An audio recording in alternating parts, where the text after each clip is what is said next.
ریگستان کے ٹیلوں سے برج خلیفہ تک کا سفر. شیخ زید بن سلطان ال نہیان نے کیسے یو اے ای کو بنایا، بچایا، اس کا آج اور کل محفوظ کیا. ایران کے ساتھ یو اے ای کا تنازع کتنا پرانا ہے، شروع کیوں اور کیسے ہوا؟ سعودی عرب کے ساتھ تنازع کتنا پرانا ہے، کس بات پر تھا؟ بی سی سی آئی کا خاتمہ یو اے ای کے لیے کتنا بڑا دھچکا تھا؟ امریکہ کے ساتھ دفاعی معاہدہ کب ہوا؟ موجودہ ایران امریکہ جنگ کیا یو اے ای کا سب سے بڑا امتحان ہے؟ کیا یو اے ای نے اپنی راہیں عرب اور مسلم دنیا سے ہمیشہ کے لیے جدا کر لی ہیں؟ کیا یو اے ای کا مستقبل کا ساتھی اب اسرائیل ہے؟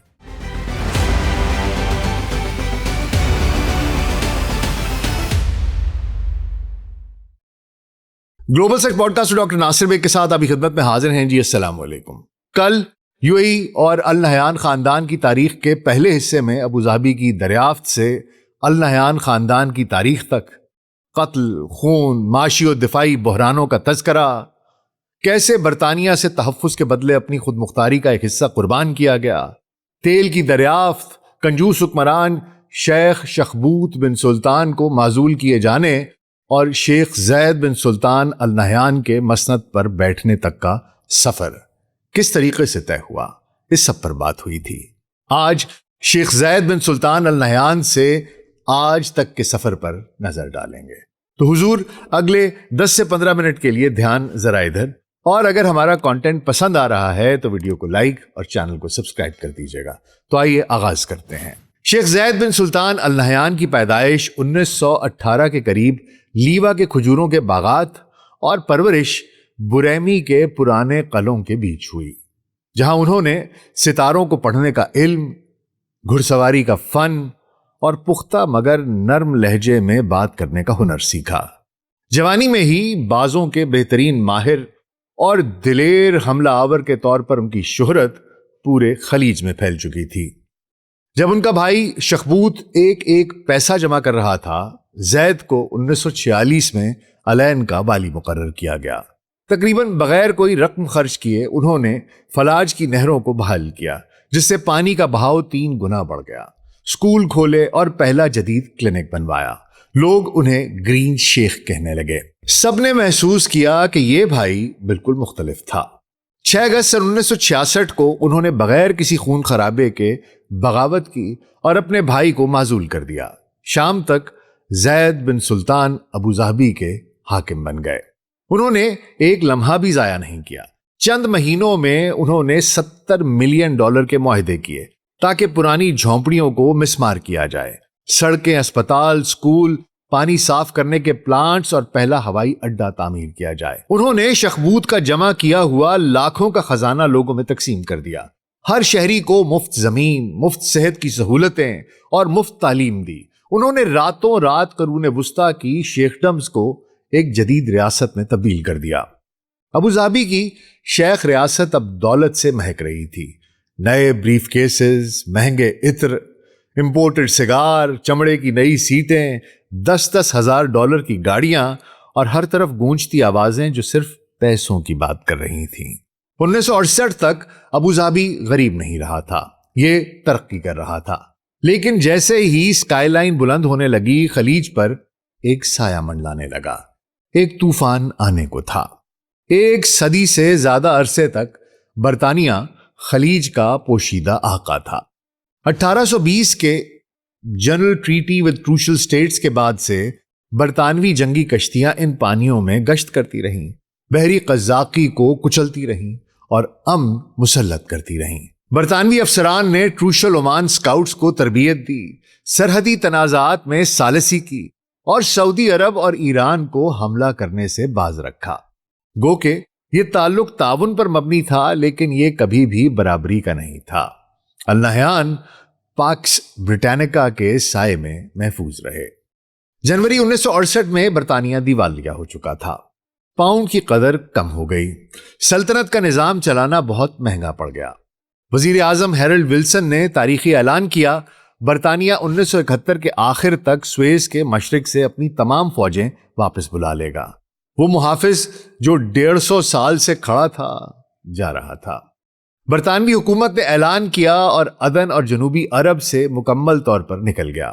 برطانیہ کے جانے سے جدید خلیج میں طاقت کا بہت بڑا خلا پیدا ہو گیا۔ چھوٹی شیخ ریاستیں سعودی توسیع پسندی اور ایرانی علاقائی دعووں کے سامنے غیر محفوظ ہو گئیں۔ انہیں برطانیہ کے سائے کے بغیر بقا غیر یقینی دکھائی دینے لگی۔ زید قصر الحسن کی فصیل پر کھڑا برطانوی بحری جہازوں کو افق پر غائب ہوتے دیکھتا رہا۔ وقت تیزی سے گزر رہا تھا۔ انہوں نے ایک امارات بنائی تھی، لیکن اب انہیں ایک قوم بنانی تھی۔ اس سے پہلے کہ ایران جزیروں پر قبضہ کر لے، اس سے پہلے کہ سعودی حکومت حرکت میں آ جائے، برطانیہ کے اس اعلان کے بعد کہ وہ خلیج سے ہمیشہ ہمیشہ کے لیے جا رہا ہے، شیخ زید کو اندازہ ہو گیا کہ اگر کچھ نہ کیا گیا تو شیخ ریاستیں ایک ایک کر کے ختم ہو جائیں گی۔ انہیں علم تھا کہ ان کے پاس وقت بہت کم ہے۔ فروری 1968 میں ایک رات دیر گئے انہوں نے دبئی کا رخ کیا، جہاں ایک سادہ سی مجلس میں دبئی کے شیخ راشد بن سعید المکتوم ان کا انتظار کر رہے تھے۔ نہ کوئی معاون، نہ کوئی محافظ، صرف یہ دو آدمی اور تاریخ کا بوجھ۔ زید شیخ راشد کو باور کرانے کی کوشش کرتے رہے کہ اگر وہ الگ الگ رہے تو سعودی توسیع پسندی اور ایرانی عزائم انہیں نگل جائیں گے۔ راشد نے خاموشی سے سارا ماجرا سنا اور مان گئے۔ عربی قہوے کی تیز مہک اور ذائقے کی فضا میں دونوں نے ہاتھ ملایا۔ زید اور راشد کی یہ خفیہ ملاقات ہی در حقیقت متحدہ عرب امارات کی اصل پیدائش تھی۔ دو طاقتور حریفوں نے غرور پر اتحاد کو ترجیح دی۔ یہ وہ لمحہ تھا جب بصیرت نے صدیوں کی بدگمانیوں کو شکست دی۔ زید اور راشد نے امارات کے درمیان سفر کیے، وعدے کیے، سمجھوتے کیے، منانے کے جتن کیے۔ بحرین اور قطر الگ ہو گئے۔ 2 دسمبر 1971 کو 6 حکمران دبئی میں جمع ہوئے اور عارضی آئین پر دستخط کیے۔ ابوظہبی مستقل دارالحکومت قرار پایا۔ زید بن سلطان النہیان صدر منتخب ہوئے، شیخ راشد نائب صدر، اور متحدہ عرب امارات کا جنم ہو گیا۔ زید نے بکھری ہوئی شیخ ریاستوں کو متحد کر دیا تھا، لیکن برطانیہ جا چکا تھا، ایران خفا تھا، سعودی عرب نے صورتحال پر گہری نظر رکھی ہوئی تھی۔ اتحاد کا اصل امتحان شروع ہونے والا تھا۔ متحدہ عرب امارات 2 دسمبر 1971 کو معرض وجود میں آیا۔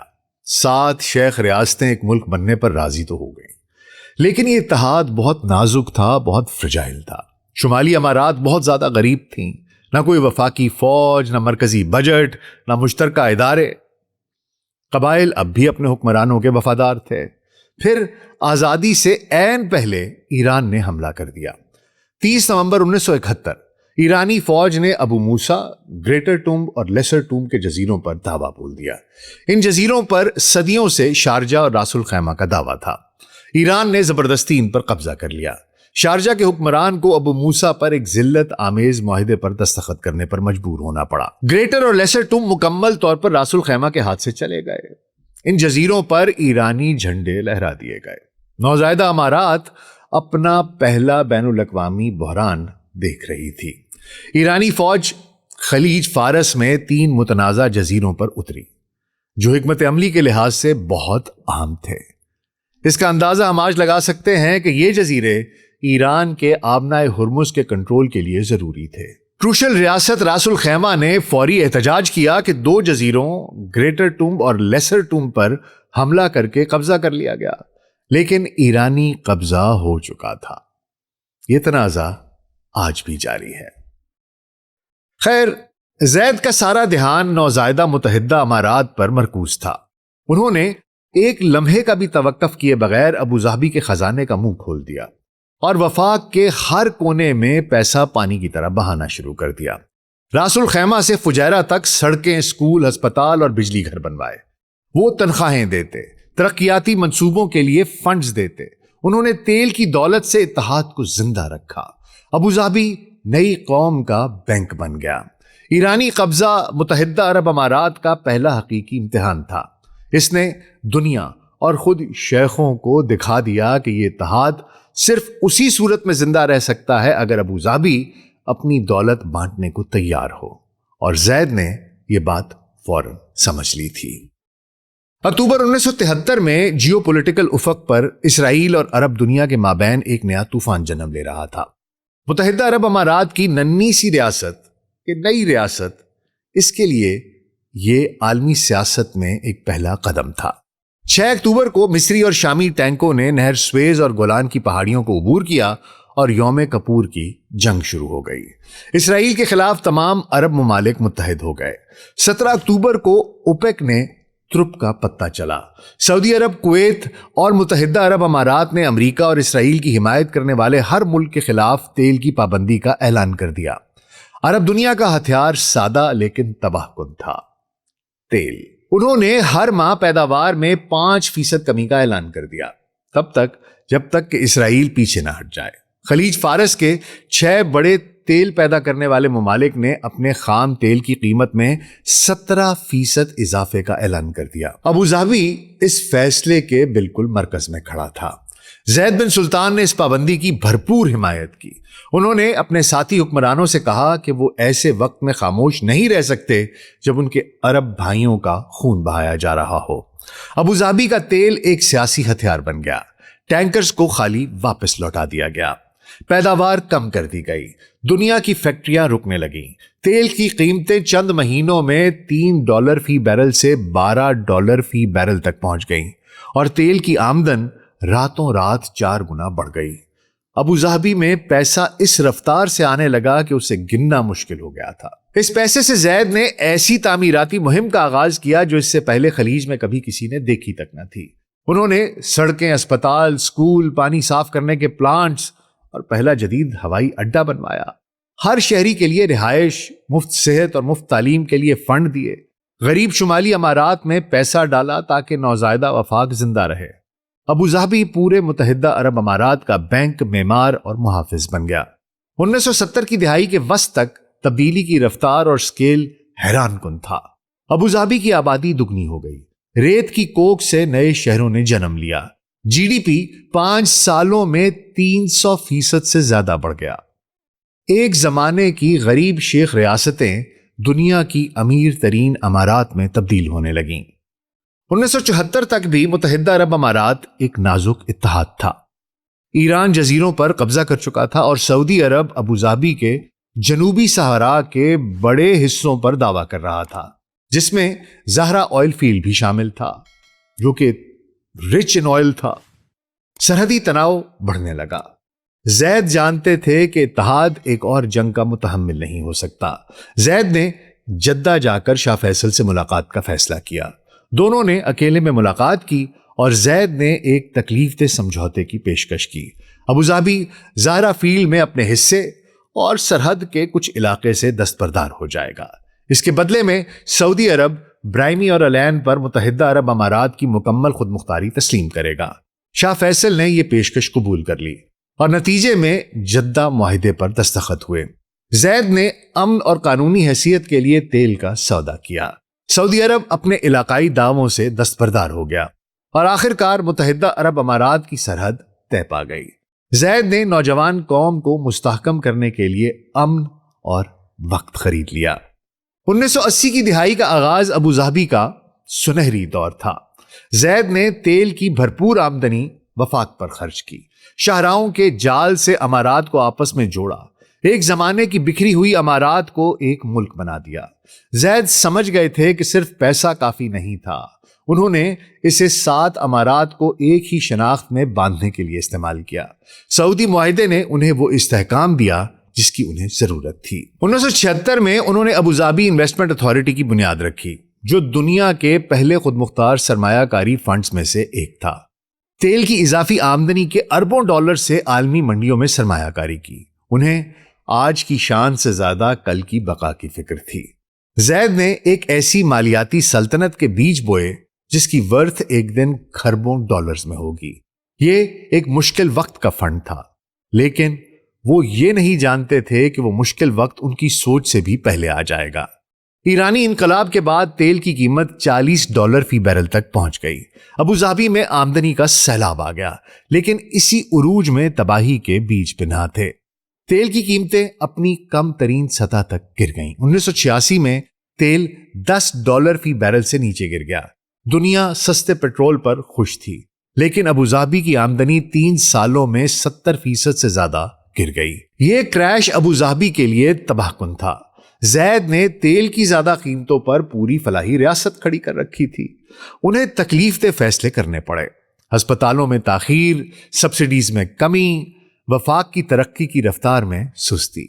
اس کریش نے UAE کی قیادت کا ایسا امتحان لیا جیسا اس سے پہلے کبھی نہیں لیا گیا تھا۔ اسی وقت میں 1970 کی دہائی میں قائم کیے گئے خود مختار سرمایہ کاری فنڈز نے ایک کشن کا کام کیا اور پورے متحدہ عرب امارات کو گرنے سے بچا لیا۔ لیکن سب سے بڑا غیر متوقع دھچکا ابھی آنا باقی تھا۔ 1970 کی دہائی کے اوائل میں آغا حسن عابدی نے، جو ایک ذہین اور پرعزم پاکستانی بینکر تھے، دنیا کا پہلا حقیقی عالمی ترقی پذیر ممالک کا بینک قائم کرنے کا خواب دیکھا۔ ایک ایسا بینک جس کا نظام یہودیوں کی بجائے مسلمان چلائیں۔ اس بینک کو بڑے پیمانے پر سرمائے اور سیاسی تحفظ کی ضرورت تھی۔ یہ دونوں ابوظہبی نے فراہم کی۔ زید بن سلطان عابدی کے ویژن پر یقین رکھتے تھے اور اس کے سب سے بڑے حامی تھے۔ 1972 میں bank of credit and commerce international BCCI وجود میں آیا۔ زید نے اس میں کروڑوں نہیں اربوں ڈالرز کی سرمایہ کاری کی۔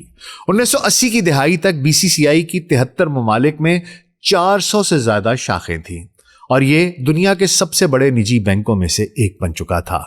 لیکن یہودیوں سے یہ برداشت نہیں ہو سکا کہ بینکنگ کا شعبہ جس کے ذریعے وہ دنیا کی معیشت اور سیاست کو کنٹرول کرتے ہیں، اس میں مسلمان آگے آئیں اور خود مختار ہو جائیں۔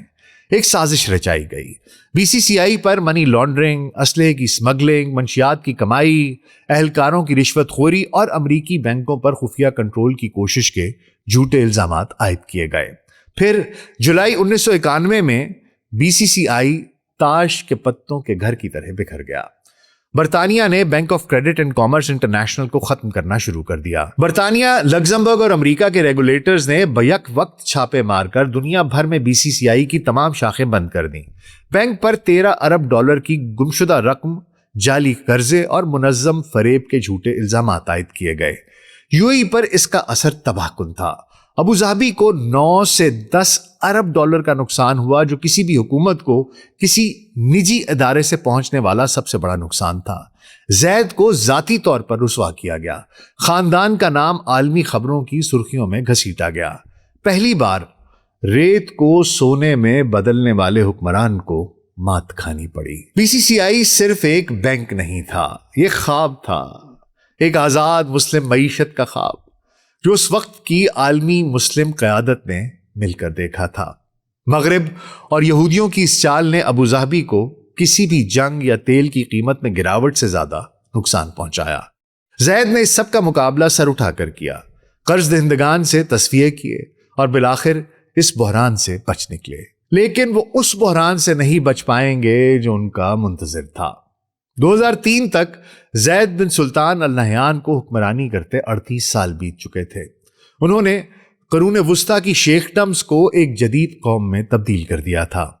اپنے آخری سالوں میں صحرا نے آخر کار اپنی قیمت وصول کی۔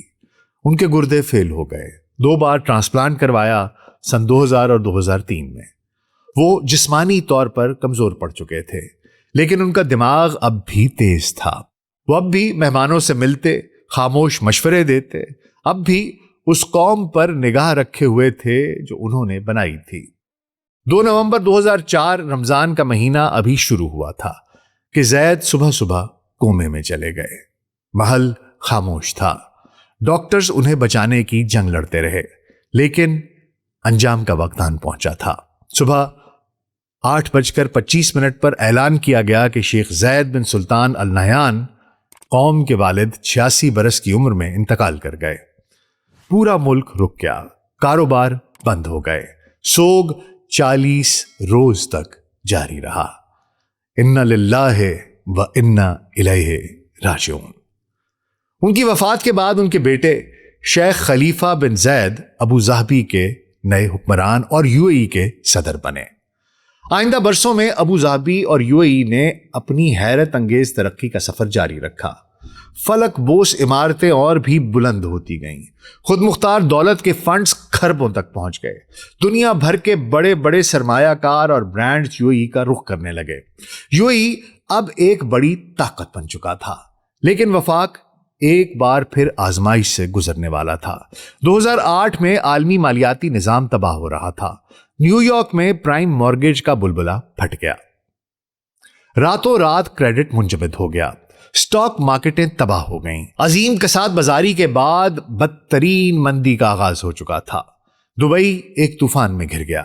دبئی فائنینشل مارکیٹ کا جنرل انڈیکس 6.1% گر کر اپنی کم ترین سطح پر آ گیا۔ دبئی ورلڈ کی اپنے بوجھل قرضوں کی تنظیم نو کی صلاحیت پر تشویش پڑنے لگی۔ 25 نومبر کو تنظیم نو کے اعلان کے بعد تک انڈیکس میں 22% کمی آ چکی تھی۔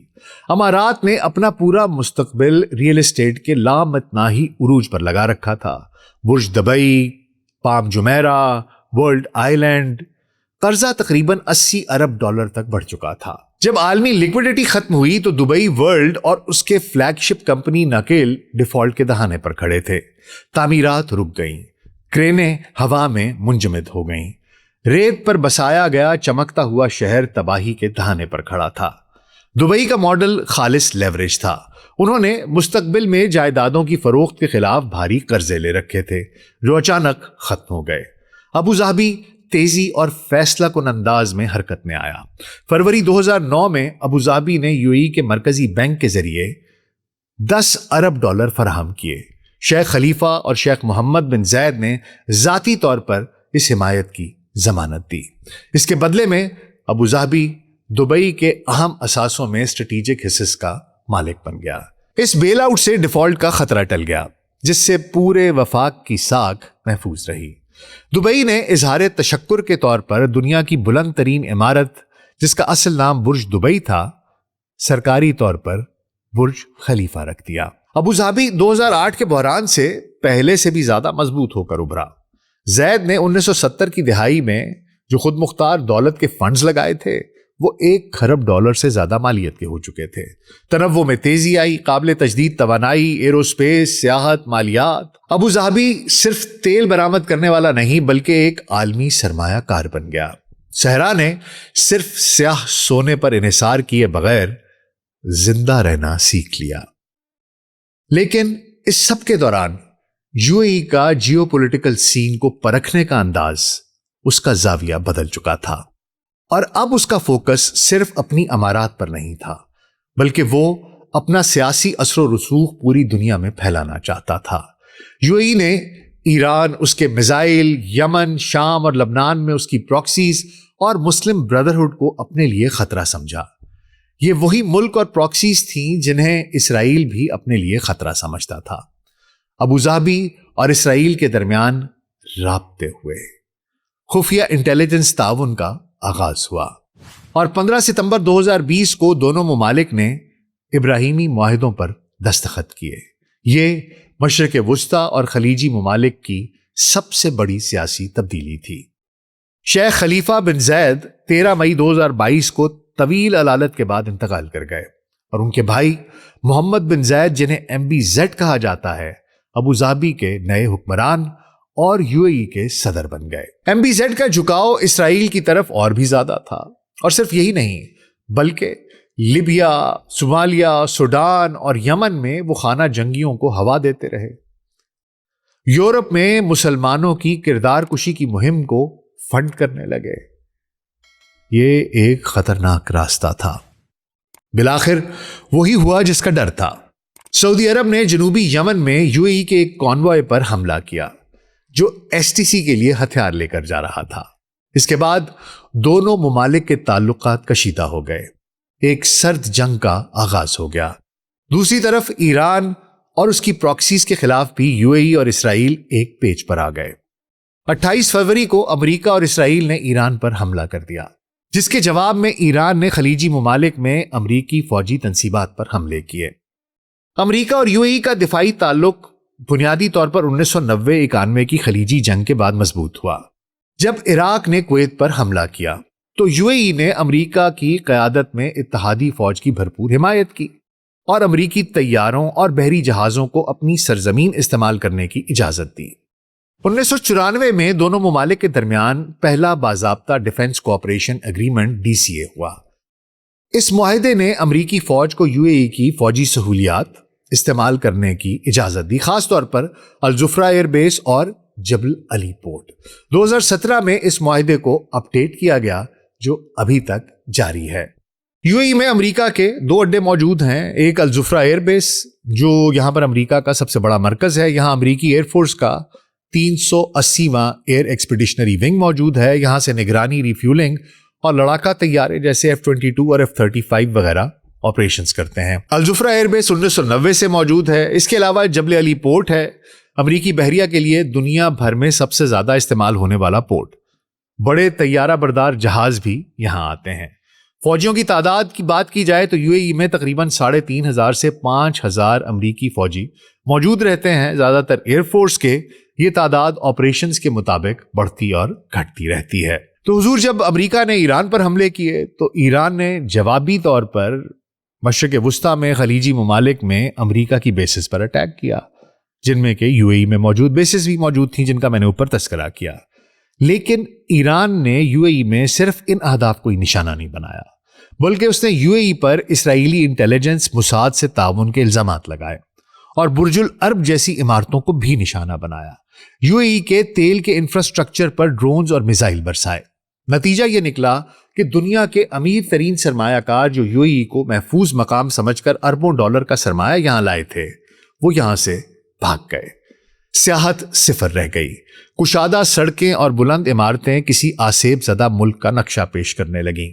آبنائے ہرمز کی بندش کی وجہ سے اس کی تیل کی برآمدات بھی نہ ہونے کے برابر رہ گئیں، اور آج متحدہ عرب امارات اپنی تاریخ کے سب سے نازک موڑ پر آ کھڑا ہے۔